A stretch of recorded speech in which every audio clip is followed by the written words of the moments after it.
is Megan Collins, and I am the research coordinator for CureGrin Foundation. And today we are welcomed by several researchers who study grin disorders and GRI disorders at large. And first today, see, do we have Dr. Ramsey on the call yet? Okay, so it looks like Dr. Ramsey isn't yet with us, but we'll go ahead and get started with Dr. Marta Vieira, who is a postdoc in the lab of Dr. Catherine Roche at the NIH. Okay, thank you so much, Megan. Can you confirm that my microphone is working well? Yes, you sound great. Okay, okay, good. Okay.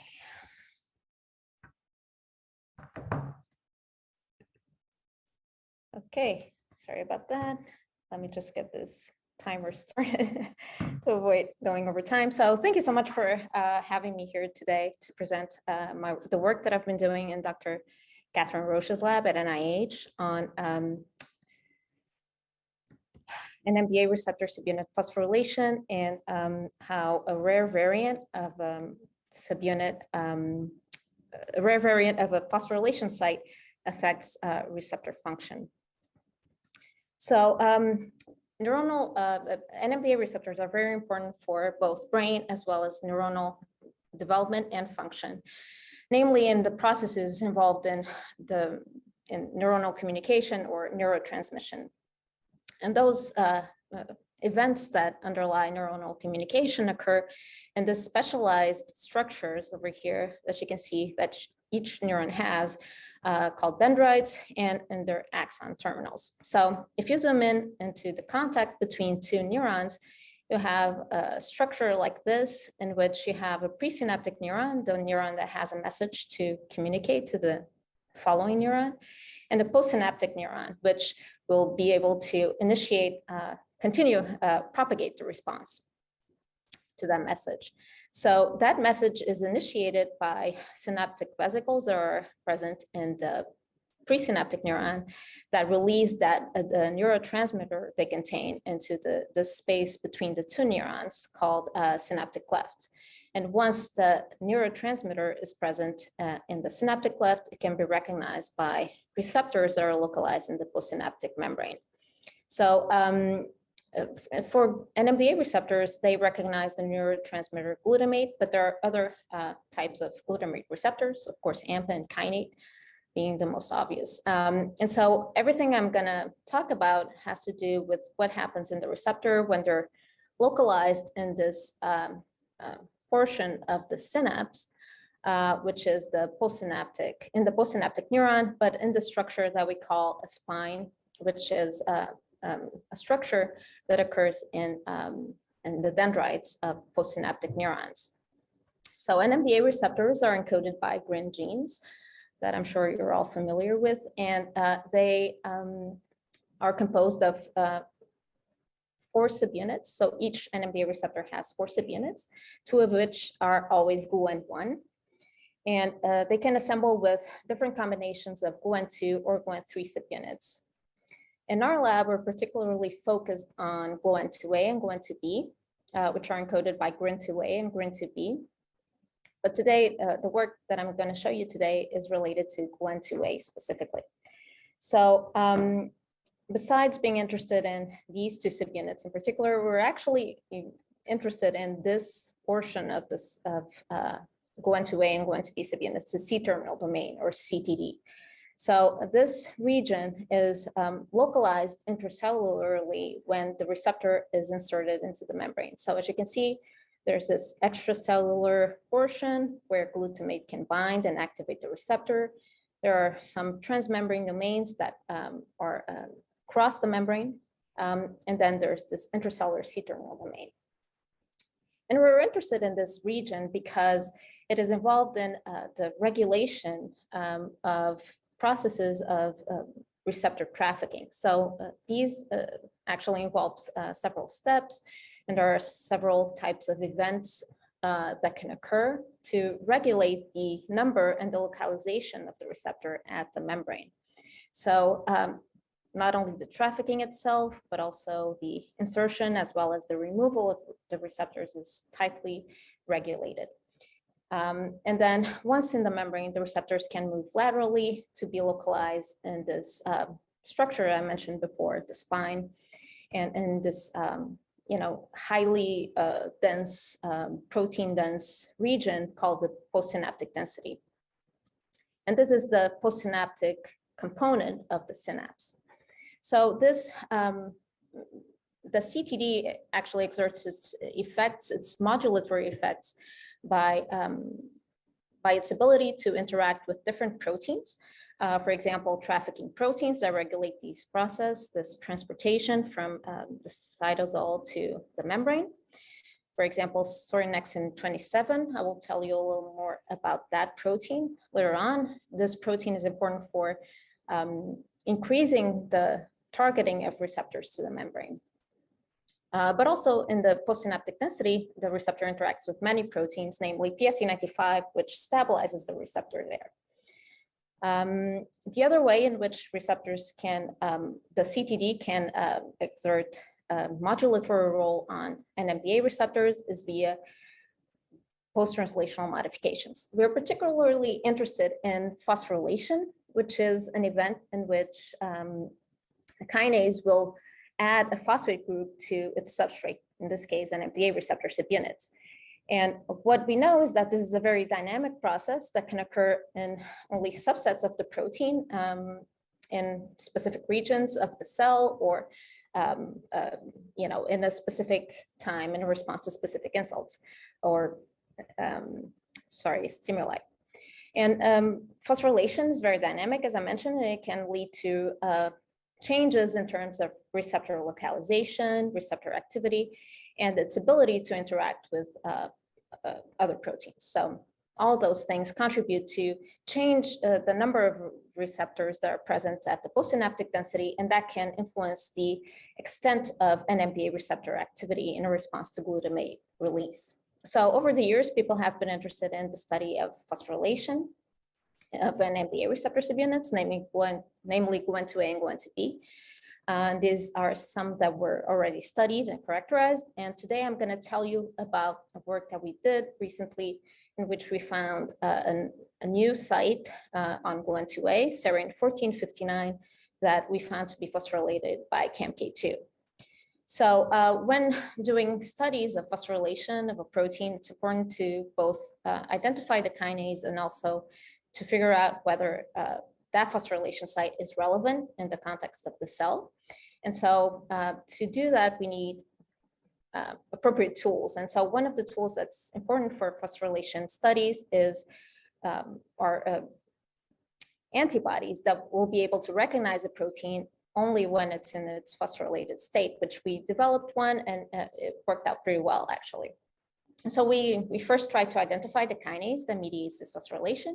We found that we tested several different kinases, and we found that CAMK2 is the one that gives us a very robust signal for phosphorylation. And we also found that this is a phosphorylation site that is occurring in neurons, since we were able to detect a strong phosphorylation signal for GLUN2A when we performed subcellular fractionation of mouse brains. And importantly, we also found that this is actually a mechanism that is regulated by activity. So we performed an in vivo activity paradigm in mice. And what we found was that when we induce activity, we see an increase in the level of phosphorylated GLUN2A, suggesting that it's the activity, the stimulus, that leads to phosphorylation. Next, we also wanted to know whether this addition of a phosphate group in this residue over here, this is the residue we were studying, would interfere with binding of other proteins to this motif. This is the so-called Pdc Binding Motif, which is very close to our phosphorylation site. So we wanted to know if interaction with specific proteins would be altered. So we looked into two important proteins, PSE95, which, as I mentioned, stabilizes the receptor in the postsynaptic density. We found that this interaction is decreased by phosphorylation of serine 1459. However, when we tested the interaction with sorinexin 27, we saw the opposite effect. So we actually see a significant increase in the interaction with sorinexin. And if you remember, I mentioned that seronexin is a trafficking protein. So it binds the receptor when it's in endosomes inside the cell, and it promotes its trafficking to the postsynaptic density, suggesting that by increasing the interaction, we're increasing the delivery of receptors to the surface. And to test that, we transfected neurons with different mutants of this phosphorylation. And then we looked at the surface expression of the receptor. We found that if we prevent the receptor from being phosphorylated in the site, we actually see a significant decrease. As you can see here in the quantification, we see a significant decrease in the surface expression of CoN2A. And interestingly, we also found a significant decrease, a corresponding decrease in the spine density. So this suggests that this decrease that we see over here of CoN2A at the surface leads to decreased neuronal activity. So having found a significant physiological relevant effect for phosphorylation of serine 1459, we wondered what would happen if we had a patient that actually cannot have phosphorylation in this particular site. And we actually found one. It was publicly available at ClinVar and had been previously published in this paper. And we found that the patient has, instead of a serine in this site, it has, in this position, it has a glycine. And glycine cannot be phosphorylated, so we knew that the phosphorylation, the modulation exerted by the phosphorylation would be disrupted in this case. And we actually also were, convinced that this would be a damaging variant, since we know that this is a highly conserved residue, so it suggests that there's evolutionary conservation of the site. So to test whether the glycine mutant would lead to dysfunction of the receptor, we tested the same parameters that we had seen were modulated by the phosphorylation. So we looked at the interactions with PSC95. Again, this is decreased. However, the interaction with seronexin 27, the trafficking protein, was also significantly decreased, suggesting that both trafficking as well as stabilization of the receptor in the postsynaptic density might be affected. Next, we wanted to know whether this would correspond to a decrease in the surface expression of the receptor. We actually found that we see a small but significant decrease in the levels of CoN2A for the mutant when expressed in neurons, suggesting that, again, there is a decrease in Nmda receptor mediated activity due to this decrease in Nmda receptor numbers. And accordingly, we actually found also a decrease in the spine density occurring in these neurons, and neurons expressing this mutant, suggesting, again, that there's a decrease in the number of functional synapses in neurons expressing our mutant. And this is actually corroborated by an effect that we observed when we measured mini PSCs in these neurons, which show significant decrease in terms of frequency, which again suggests that there is a decrease in the number of functional synapses. So overall, what I just been telling you about points to a significant physiological role of phosphorylation that is mediated by CAMK2, which I didn't mention, sorry about that, but CAMK2 is a very highly abundant protein that occurs in the postsynaptic density and has known roles in terms of synaptic plasticity and neuronal activity. So it's a very relevant kinase in this context. And what we found was that CAMK2 phosphorylates CoN2A, and that leads to changes or modulation of receptor trafficking. However, if we have, instead of serine in this position, we have a disruption of the trafficking due to impaired binding to proteins that are important for receptor function. And this results in a reduction in the surface receptor expression and also a decrease in spine density, suggesting overall a loss of function for the glycine mutant identified in the epilepsy patient. So this is just to illustrate how physiologically relevant mechanisms such as phosphorylation can be disrupted in a patient. So just to finalize very quickly, I think I'm still on time. I would just like to thank everyone in the Roche Lab, current and past members, and specifically, of course, Dr. Roche, our collaborators, and for funding, I'd like to thank NIH and the Portuguese Foundation for Science and Technology. And thank you all for your attention. Thank you so much, Dr. Vieira. Now I'm going to go ahead and pass it over to Chad from Dr. Traynelis' lab. Go ahead and take it away, Chad.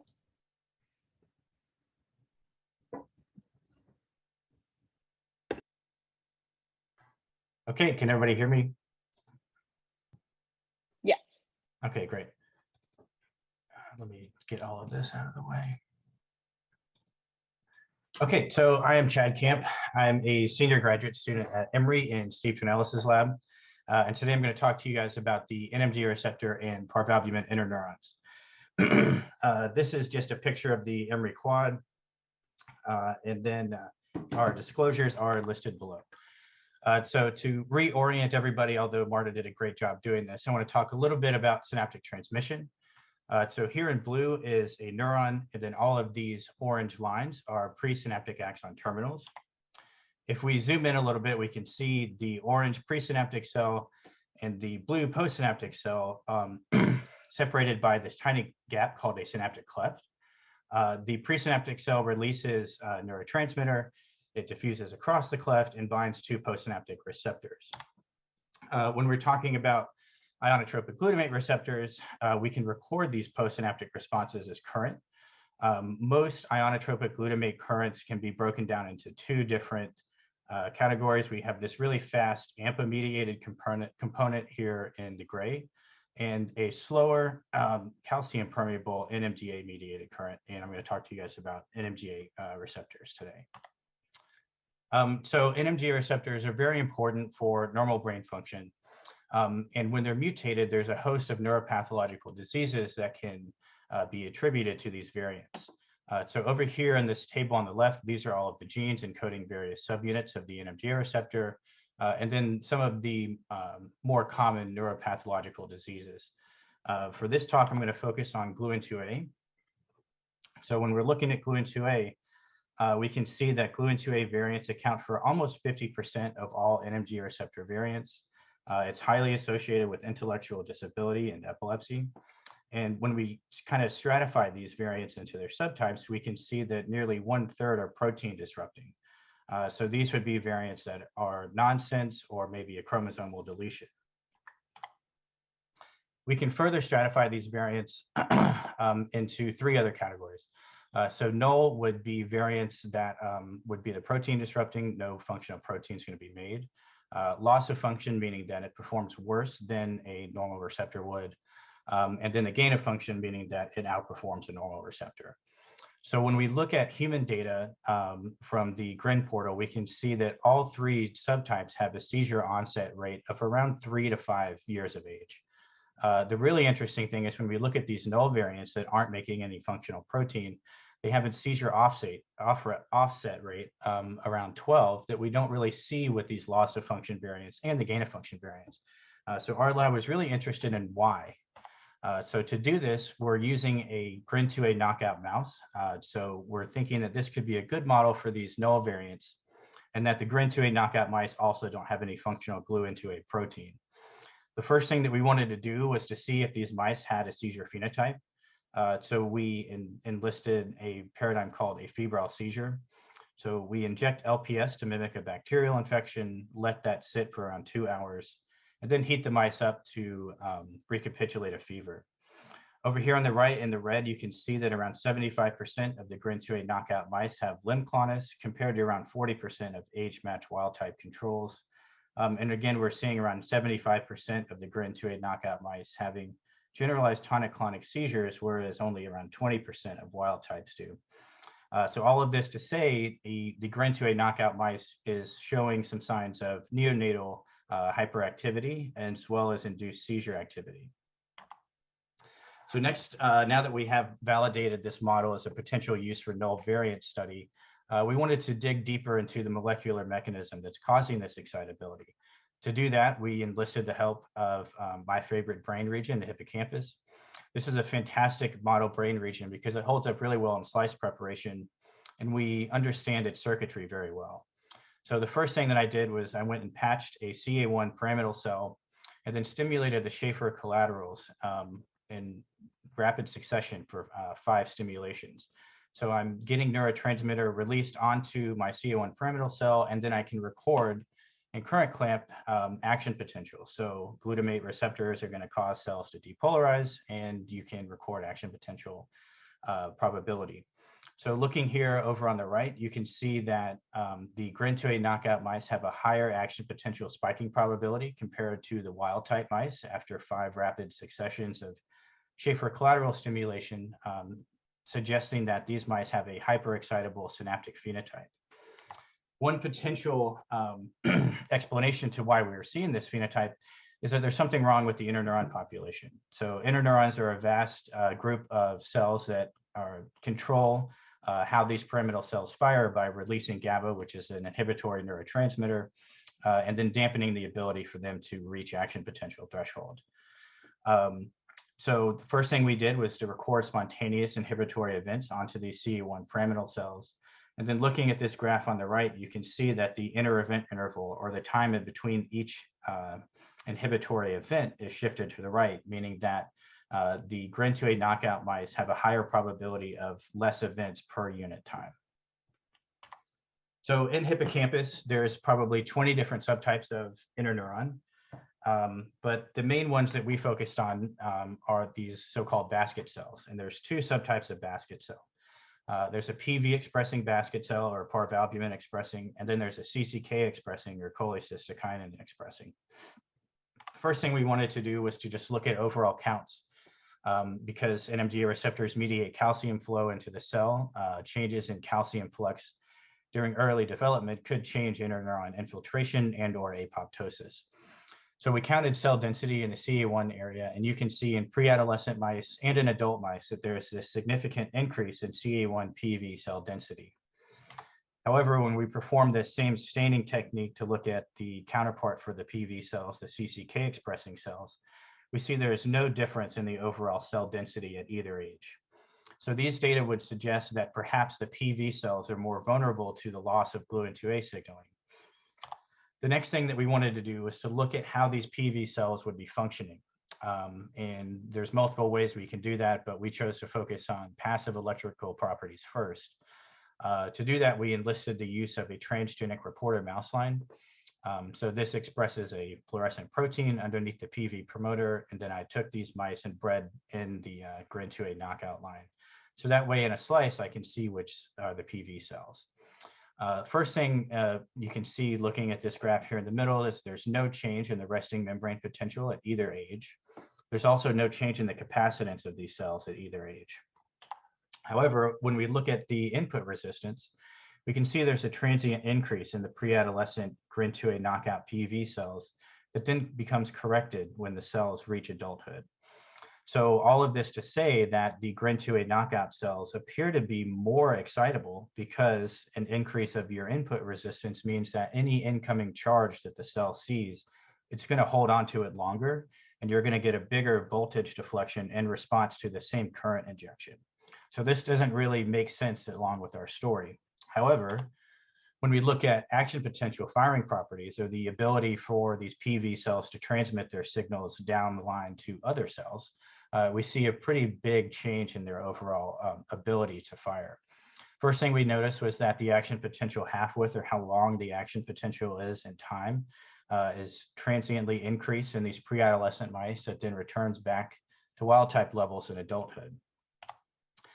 We also noticed that the current required for the cell to reach depolarization-induced block was transiently decreased in pre-adolescent mice that then again becomes corrected in adulthood.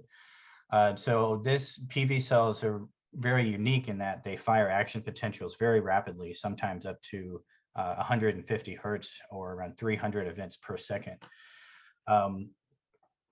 And once these cells reach a certain current injection, they stop firing action potentials and they reach this depolarized state but it's no longer transmitting the signal down the line. And you can see that all of these cells, except for the pre-adolescent GRIN2A knockout cell, can withstand current injections of over 1,000 picoamps, whereas the GRIN2A knockout cell kind of peters out around 750. We also noticed that the GRIN2A knockout cells, at least in the pre-adolescent mice, had an overall decrease in their firing frequency. So again, looking at these traces, the reason why all of these are so black is because there's so many events per unit time that they kind of bleed together.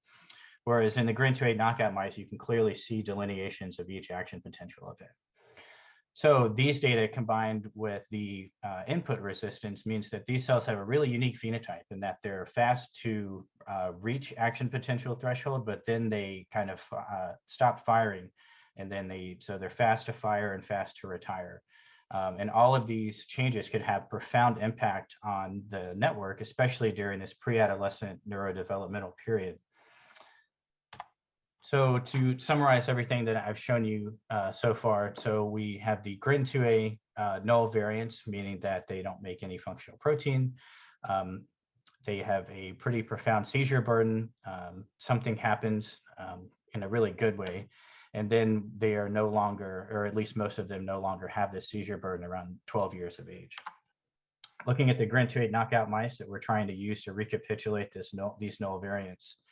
From birth around P15, they are susceptible to febrile seizures.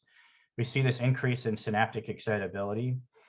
They age for maybe another week or so, and then we assayed the excitatory to inhibitory balance, and that was shifted towards decreased inhibition. We also saw an increase of PV cells. However, they were overall dampened in their ability to transmit signal. Then the animal ages into adulthood, PV cell excitability is restored, and we have no reported seizure activity. So some key questions and future directions that our lab has after we've completed these studies is, how does the loss of gluN2A signaling control early interneuron infiltration and apoptosis? And more specifically, how early did these gluN2A mediated signaling events begin? Usually when we think about gluN2A, we're very familiar with the gluN2A to gluN2B switch.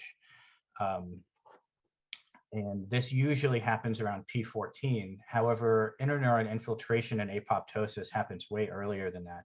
So this would suggest that gluN2A signaling events, at least in PV cells, may be important as early as P0. Could this be a possible blueprint for what's happening with loss of function missense variants? And then I think the most important question this study brings up is, what's the most optimal time window in which we should intervene, potentially with circuit correcting genetic therapeutics? So all of our funding is listed here. I'd like to thank everybody in the Traynelis Lab, along with my collaborators at NIH. They've been very instrumental in helping me understand the crazy world of interneurons, as well as thanking my committee members and mentors and colleagues. And that's all I've got. Thanks. Thank you, Chad. It looks like Amy has joined us now, so I'll pass it over to Dr. Amy Ramsey, who is at the University of Toronto. My apologies, everyone, for missing the beginning of the session. I had some technical problems. Thank you for your patience. Let me get my screen up to share with you. Can everyone see this? Great. Yes? Okay, great. So I'm going to be talking about visual deficits and how this influences behaviors in our GRIN mouse models. I want to start off by acknowledging the many great members of my lab. In particular, I want to highlight Tatiana Lapina, who is a research associate in the lab. And really, this work was all her idea and her execution. So I am honestly presenting Tatiana's brainchild here. And the reason that we started looking at the visual system is that we, have heard from many parents and clinicians that a common symptom for GRIN patients and for some other GRI patients as well, we've heard for GRIA also, there are cortical visual impairments. And so we wanted to know For this mouse that we've worked with for over 20 years, are there visual deficits? And how might this influence some of the other behaviors that we normally look at, like learning and memory and fear? We went and did a simple test for vision, and this is called the visual cliff. And what you can see is that there is a clear box, and part of the box is resting on the surface of a table, and the other half of the box is hanging over the table. And we use this checkerboard to help the mice see the difference between the table and the drop. And even though there is this plastic box, the mouse will not go onto the visual cliff, and they spend most of their time in the safe area, which would be this part here. The percentage of time that they spend in each area, a wild type mouse will spend over 80% of their time in the safe area and only 20% in the cliff. Wow, the GRIN1 knockdown mice that have very low levels of Nmga receptors really don't make a distinction between these two areas. So this would indicate that they have visual deficits. And at this point, we haven't done anything else to characterize their visual system. With this very basic, simple test, we are operating under the conclusion that there are likely visual deficits in the knockdown animals. And so this is an important phenotype for the children that we can now model in the mice as well. And then Tatiana said, well, there are some memory tests that use visual cues. And one that comes immediately to mind is the Morris water maze. And here you put a mouse in a big tank of water, and there's a hidden platform somewhere in the water. And the mouse uses visual cues that are placed on the wall next to the tank. And based on the location of these cues, they can figure out where that hidden platform is, so that when you are training the animal, it might take them 20 seconds at first, but when the platform is visible, and then they very quickly learn where that platform is. And when we do this with the knockdown mice, they take longer and they don't seem to learn where that platform is. So then when we test them after a week of training, we take away the platform and see where they spend their time looking for that platform. And you can see in the wild type animal that they spend the majority of their time in the quadrant of the pool where that hidden platform was located, where they learned to go. And they don't spend a lot of their time searching in other quadrants.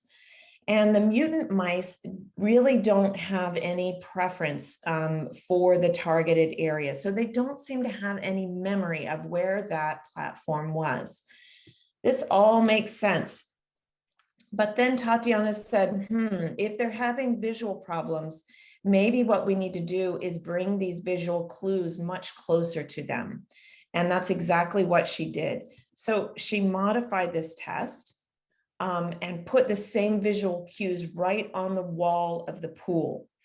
And when she did the training, the wild type mice looked very similar. The mutant mice, maybe they started to learn, but really they were still spending a lot of time swimming.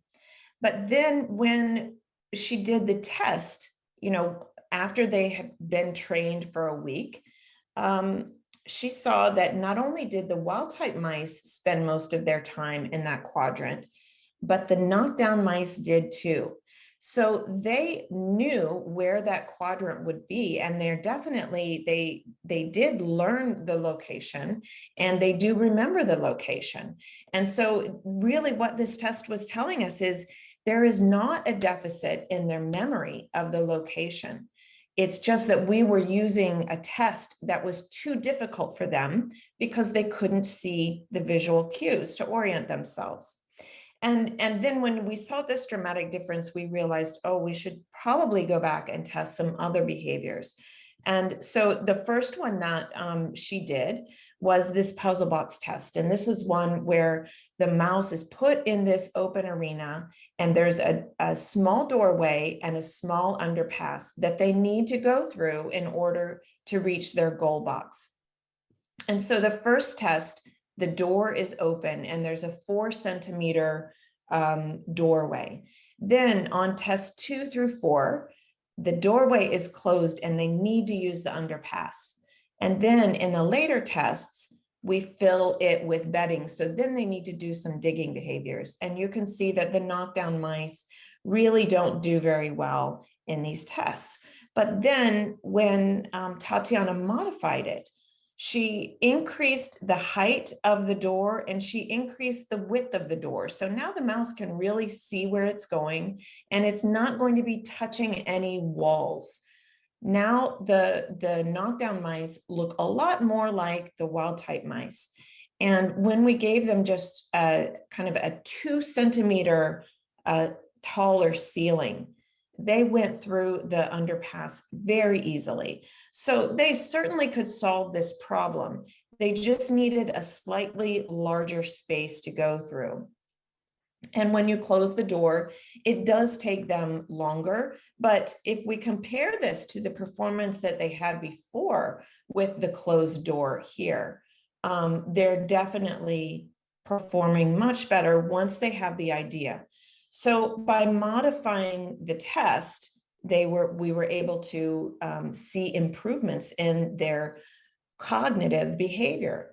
Now, this bedding still provided a challenge for them. And we learned in other tests that the mice actually do not like to dig in bedding at all.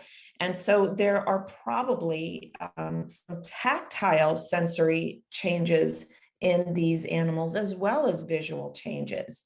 So the reason why they are performing poorly on this test probably has more to do with sensory issues like vision and tactile sensation than it does in their ability to solve the problem and their strategy to reach that goal box.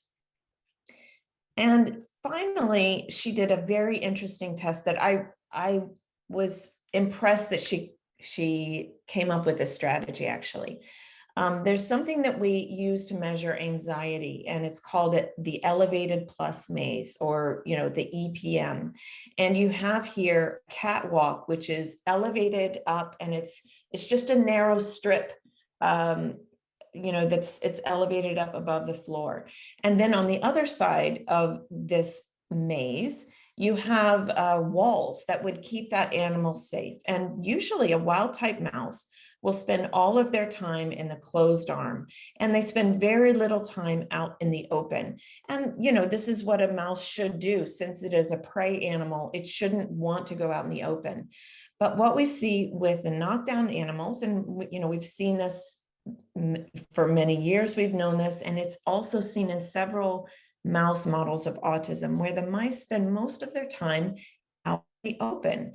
And one might interpret this as indicating that they're really not afraid of being out in the open, and maybe they have an inappropriate loss of fear, which of course is not, necessarily a good thing for a mouse or a human.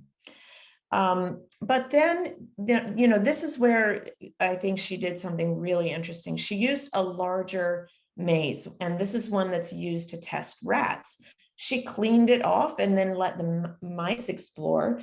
And now what you see is that now the wild type mice are more willing to go out in the open because that catwalk is wider. But what you also see is now the knockdown mice are spending more of their time in the closed arms than they are in the open arms. So this would suggest that it's really not so much that they enjoy being out in the open, but that for the mouse EPM, it was too close for them. So either it was too dark, or those walls were touching on their whiskers and they did not like that sensation, but they were avoiding the closed arm more than they were enjoying the open arm.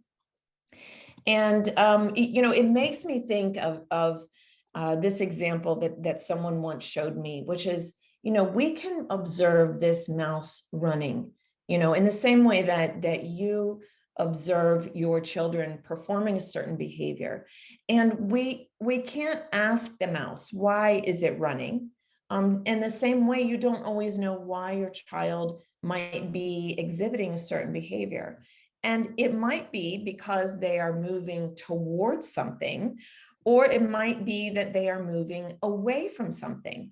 And so, when we looked at the elevated plus maze data, we thought that they were moving towards the open arm, but instead they were running away from the closed arm. And I just think that this is a really great example of how we can misinterpret the data if we don't take into account some of the sensory issues that these animals have. And sensory issues have been highlighted as really a core feature of autism. And it's commonly seen in people who have the GRI disorder and in other forms of autism. And so I think that the take-home message is that arena modifications may be necessary for mouse models that have sensory deficits, and really characterizing those sensory components is very important. And I think in terms of translation for GRI patients, improving the sensory system, either vision or somatosensation or hearing, is likely to improve other aspects that we would attribute to cognition, but part of cognition is receiving good sensory information. So I think that it is an important endpoint to consider when we're thinking about therapies for children or adults who have GRIN disorders or GRI disorders. And I will stop here just by acknowledging the people in the lab who have worked on these animals. For this study in particular, Tatiana ran the show, and she did it with an undergraduate, Betsy Wen. I have a lot of wonderful colleagues at University of Toronto, Toledo, Bordeaux, and NIH. And I want to especially thank the funding that we've received for the lab from Safari, from CureGrin, and also from Canadian agencies such as CIHR and CERC. So I will stop there. Thank you so much, Dr. Ramsey. So next we'll start our 3-minute talks, and we're going to start first with Danielle, who's a PhD candidate in Dr. Karen Abraham's lab at Tel Aviv University. Okay, hi everyone. Can you see my screen and hear me okay? Perfect. Sorry, one second. So hi, I'm Danielle. I'm a PhD candidate in Professor Karen Abraham's lab. We're working on a GRIN 2D variant in collaboration with Dr. Moran Rubinstein. And this variant is found in a small amount of patients worldwide and seemingly leads to the hyperexcitability of the Nmda receptor. And now one of these patients is an Israeli child whose family works in close collaboration with our lab. Sorry. So my research focuses on answering essential questions 6 and 7, searching for optimal drugs to target NMDAs that can be repurposed for GRIN disorder. So in order to do this, I'm working on various approaches, including a mouse model, a cellular model, and a computer model. Originally, our lab generated a CRISPR-Cas9 model that mimicked the patient's symptoms, as can be seen here with clasping and abnormal EEG recordings. However, this mouse model suffered from premature death, and therefore we couldn't use it, and are now working in collaboration with Dr. Wayne Frankel using a model generated by his lab. So we're currently treating these mice with a drug that inhibits an enzyme in the brain that breaks down cholesterol into a compound that positively regulates NMDAs. And this drug has been shown to reduce seizures and premature death in a Dravet syndrome mouse model, which is a similar developmental and epileptic disorder. And this drug is currently in phase 3 of clinical trials in Dravet patients. So we're investigating if this drug has a similar effect on the epileptic or developmental phenotype of our mouse model, and if it's translatable to GRIN patients. Additionally, we are developing a cellular model that expresses NMDRs containing variant GRIN 2D. And we're going to use this model to perform high throughput drug screening with hundreds of FDA approved drugs in order to identify compounds that have an inhibitory function on variant GRIN 2D. And we'll then measure these compounds' therapeutic abilities in the mouse model, with our goal being to repurpose the drugs to treat GRIN patients. Furthermore, we are generating a computer model of GRIN 1 and GRIN 2D in order to understand the effect of this variant on NMDA structure and to understand the molecular mechanism behind the patient's symptoms. Once we've finished creating this model, we'll then screen a wide range of compounds to identify hit molecules that fit into the receptor pores and perhaps have an inhibitory function. And then these hits will be tested using our cellular and mice model to examine their therapeutic ability. So to conclude, we're utilizing multiple methods in order to identify potential drugs that can be used to treat GRIN 2D disorders and to further our understanding about this variant's method of action. So thank you for listening. I know that was very short, and I just want to thank everybody that's working on this project with me. Thank you so much, Danielle. So next we're going to move on to Megan Sullivan, who's a PhD candidate in Dr. Amy Ramsey's lab at the University of Toronto.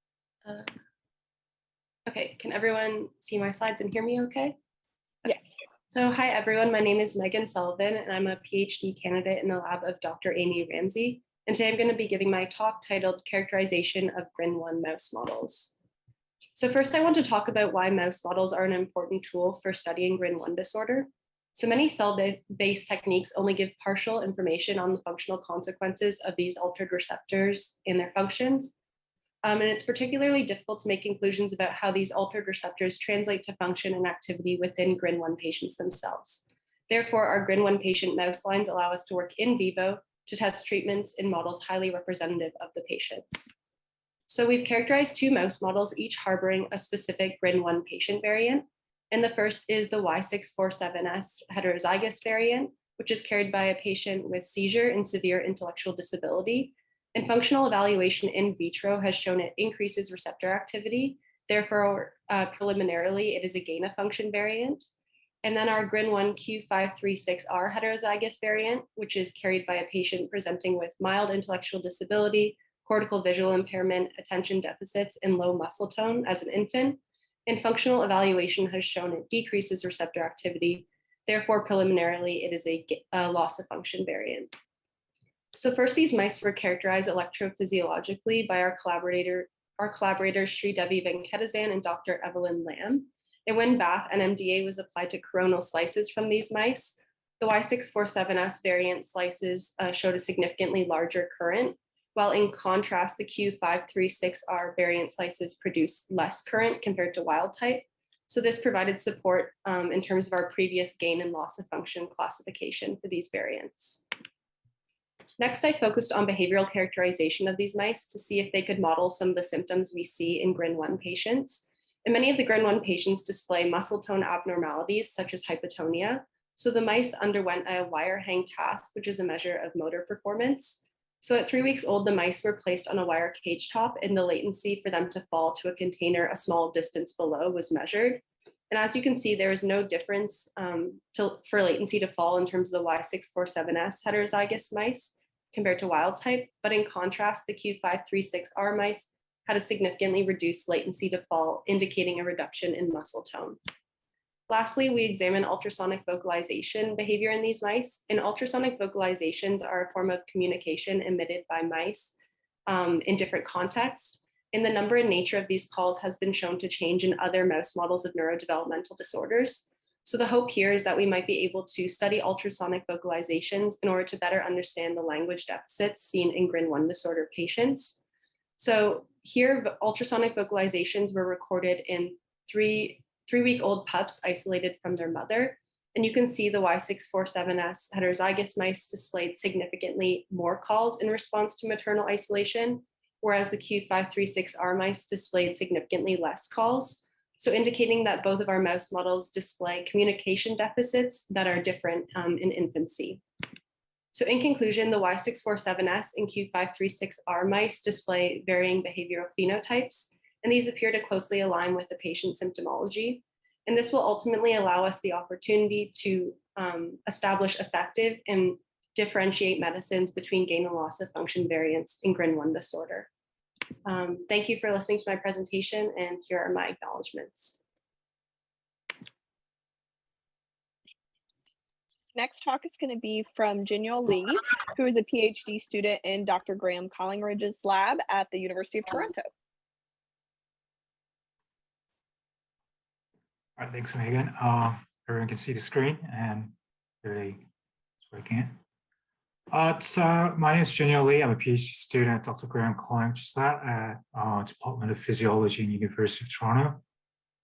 Today, because of quite a limited amount of time, that won't be talking about the data that we have, but instead I'd like to introduce the works that is going on related to the GRIN projects.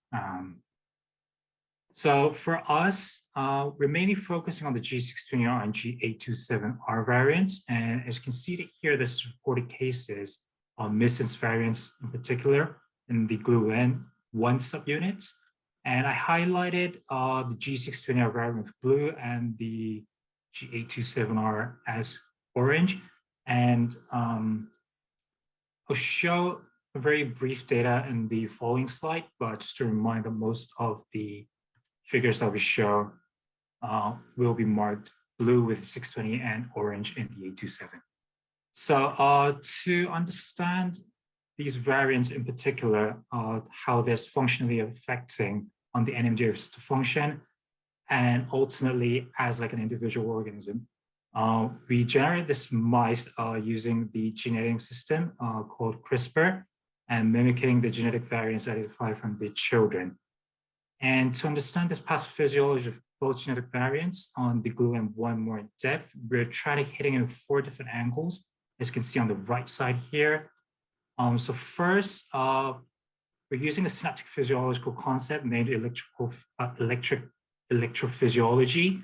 And as because the Nmga receptor resides in the synapses and it allows the currents going through, we try to measure these electrical activities going through the Nmga receptors. And we're trying to characterize the biophysical properties and how that's been affected by this G620R variant or the G827R variants. And secondly, we're using a molecular biology or biochemistry. We're measuring the protein expressions, most likely the Nmga receptors, but not only them. We're also looking into the Nmga receptors and such other like scaffolding proteins to see whether these variants are affecting the expression or the general concept of these synaptic structures. And also, as third, we're examining the behavior of the mice for not only to validate these mice are recapitulating the symptoms that has been identified from the patients, but also in the future, like ultimately we can use this results to see whether these therapeutic strategies that we're trying to apply to can restore the deficits that's been showed from these either G620R or the G827R mice. And lastly, we're conducting some of the anatomical analysis. So not only in the gross brain anatomy, but in the fine structures as well. So we're also looking into the hippocampus, like in the size of the cell density and such others. And these kind of like brief introduction of the works that we are doing in the lab to understand these variants. And so far that we're getting it, it's just one simple figure that using these electrophysiology is clearly showing both of the G620R and G827R are showing a dramatic loss of function in the Nmga receptors, nearly 50, like quantificationally 50% in the G620R and 75% in the G827R. It's quite interestingly that the reasons for why these variants are showing a reduced current seems to be different. And the current hypothesis that we have based on the data that we have is that the G620R is able to reach in the sinus, but just like showing a compromised current. But whereas in the G827R, it's seemingly to having a deficit in the oligomerization of the Nmga receptor, or in the trafficking deficits that is having fewer receptors in the synapses. Just a brief introduction of the works that we're doing it, and just want to thank the people who's been related to the work, specifically for the electrophysiology, and not shown it here, but also Dr. Jonathan Thacker and Dr. Yesa Lee, who's participating in the research. Yeah. Danielle. So next we have Victoria from University College London. Hi, can everyone hear me? Oh, good. Yes, Can you sounds see my good. slides? I think you can. Can you? Yes. Oh, perfect. Okay. So hi, everyone, and thank you for having me. My name is Victoria, and I'm a final year MSci pharmacology student at UCL. So I've been undertaking a research project this year as part of my degree, where I investigated the functional effects and drug sensitivity of recombinant AMPA receptors containing 2 different disease-causing mutations. But for this presentation, I will focus on the A643V mutation. I'll further refer to it as the A2V mutation. So mutations in the GRI2 gene, including the A2V mutation, coding for AMPAs, have been linked to intellectual impairment, neurodevelopmental delays, and seizures. And our lab's previous work showed that the A2V mutants exhibited reduced desensitization and slow deactivation compared to wild-type AMPAs, which basically means that these receptors have longer channel openings, resulting in increased excitation of the brain. So additionally, it was shown that a non-competitive AMPA inhibitor, perampanel, had lower potency to inhibit A2V mutants compared to the wild-type receptors. So this year, I employed fast glutamate application on outside-out patches from HEC cells and investigated other non-competitive antagonists with a hope to find a more optimal drug than perampanel. Decanoic acid and 4-BCCA were selected due to their binding site being further away from the mutation site compared to perampanels. Also, decanoic acid can be given as a dietary supplement during the medium-chain triglyceride ketogenic diet, and has been shown to be beneficial when reducing the seizure frequency.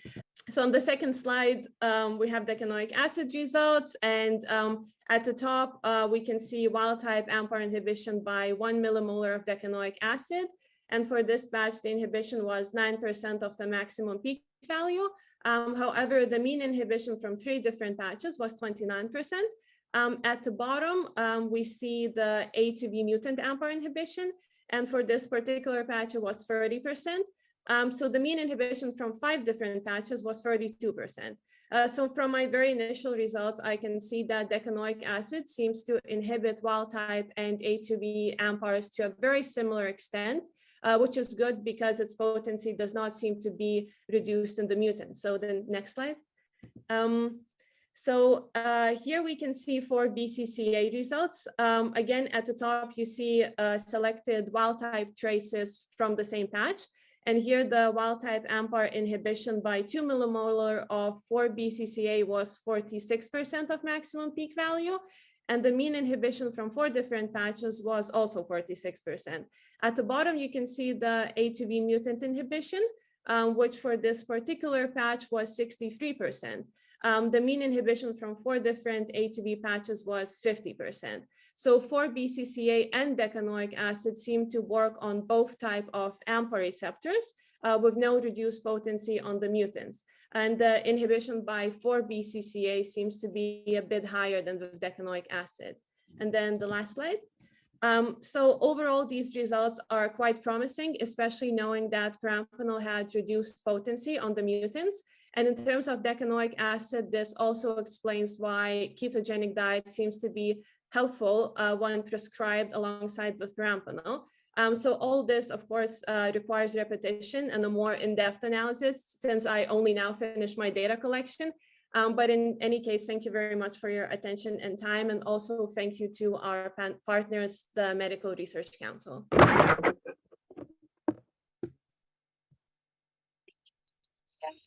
I think we had one more presenter, but I don't see them yet on the call.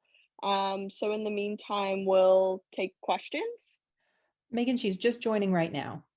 Oh, perfect. 1 second. We'll just wait for her to log on. Hi, Eliza. Hi, I'm here. I'm ready to go. I just don't think I was made a panelist, but I'm here and I'm ready. Perfect. Okay, if you want to go ahead and share your slides. Yeah, wonderful. I'll just start sharing my screen real quick and get on with it. Cool. Let me just reacquaint myself with Zoom. It's been a while. How do I go to my presentation? I want to hide to the side and I can. Perfect. Cool. Hi. So my name is Elisa, and I'm currently a researcher at the UCL Institute of Neurology, and I've been studying pathogenic variants in GRIA2 specifically. And I'm here to present to you some of the work that I've been doing on the flip-flop region of the GLUA2, because I believe that it might be a potential hotspot for pathogenic variation, which requires some looking into. So I'm not gonna give you guys the full details of the AMPA receptors because I'm sure we are all very familiar with them, but I do want to point out that the flip-flop region is a specific part of the receptor which is made around between 30 and 40 amino acids, and it's found within the ligand binding domain of the receptor, and it is mainly involved in regulating the kinetic properties of the AMPA receptor. So that mostly relates to desensitization and deactivation. And just in case we're not up to date, desensitization is when receptors close after long applications of glutamate, and deactivation is when receptors close due to glutamate unbinding. So this region has a strong effects on kinetics, and it's also developmentally regulated. And during my work at the Institute of Neurology, I took it upon myself to research as many databases as I could and the published literature on GRIA2 variants. And I noticed that there seemed to be a bit of a pattern within the identified variants, and that this flip-flop region happened to have a surprising amount of variants.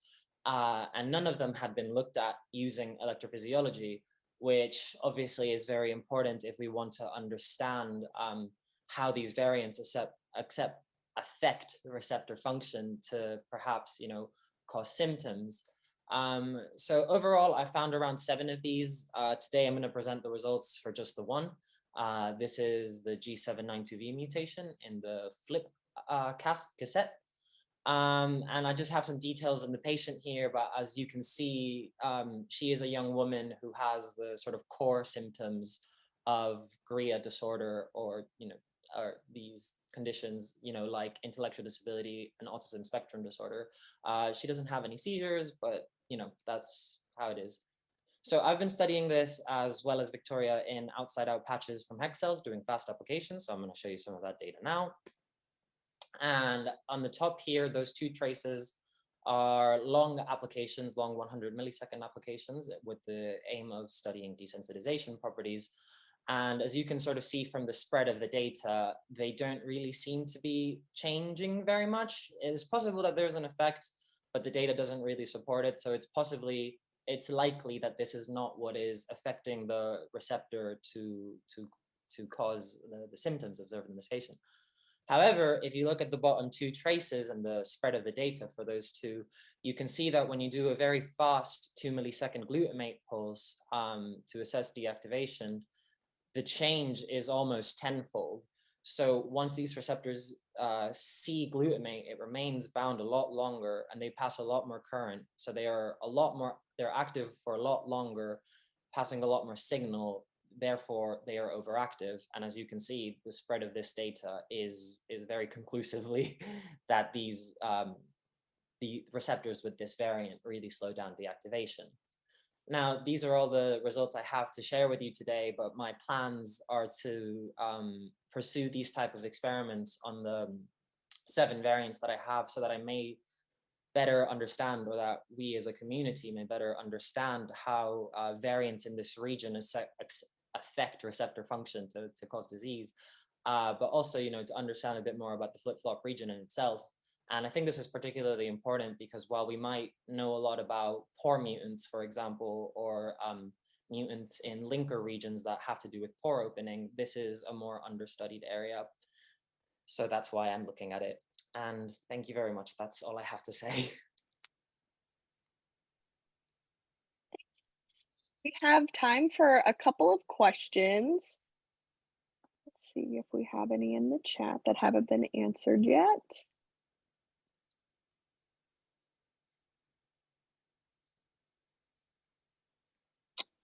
It looks like the chat questions have been addressed. If you have any questions, feel free to unmute yourself or put them in the chat.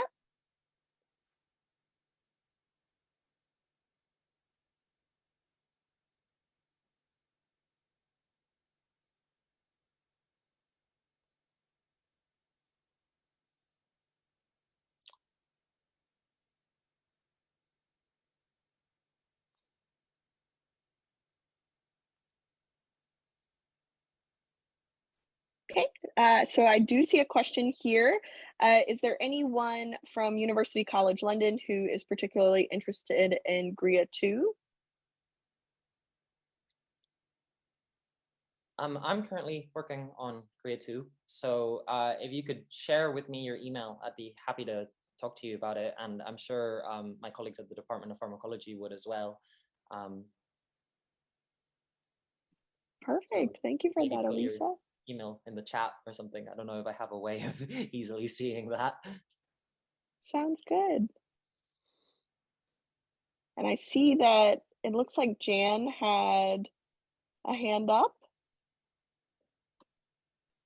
Jan, did you have a question?